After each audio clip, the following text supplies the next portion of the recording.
اگر کوئی انسان خواب میں روتا ہے، رونے کی وجہ سے اس کے چہرے پر نشانات پڑ جاتے ہیں، تو معبرین فرماتے ہیں یہ اس بات کی علامت ہے کہ وہ بندہ نیک کاموں میں مشغول ہوگا۔ نیک کاموں میں مشغول ہونے کی وجہ سے لوگ اس کو طعنہ زنی کریں گے۔ اگر کوئی انسان خواب میں مطلقاً روتا ہے، پتہ نہیں کس وجہ سے رویا، تو حضرت ابراہیم کرمانی رحمت اللہ تعالی علیہ فرماتے ہیں کہ خواب میں رونا یہ اللہ تعالیٰ کی طرف سے آنے والے وقت میں خوشی ملنے کی علامت ہے، یہ اللہ تعالیٰ کی طرف سے بخشش و مغفرت ہونے کی علامت ہے۔ اگر کوئی انسان خواب میں اپنے گناہ کو یاد کر کے روتا ہے، یا کسی ذکر و اذکار کی محفل میں بیٹھا ہوا رونا شروع کر دیتا ہے، یا قرآن کی تلاوت کرتے ہوئے رونا شروع کر دیتا ہے، یا خوف خدا سے وہ بندہ رونا شروع کر دیتا ہے، نماز پڑھ رہا تھا تو نماز میں اس نے رونا شروع کر دیا،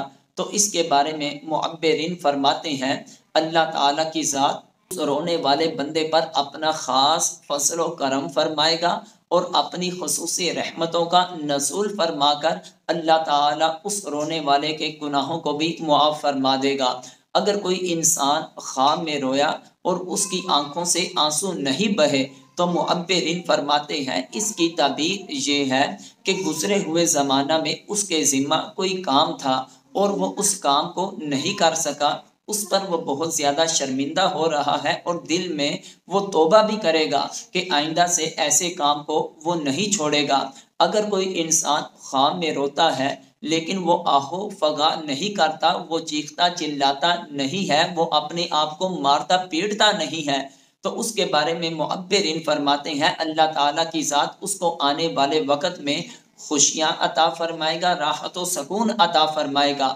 اگر وہ انسان غیر شادی شدہ ہے تو اللہ تعالیٰ اس کو شادی کی نعمت سے بھی مالا مال فرمائے گا۔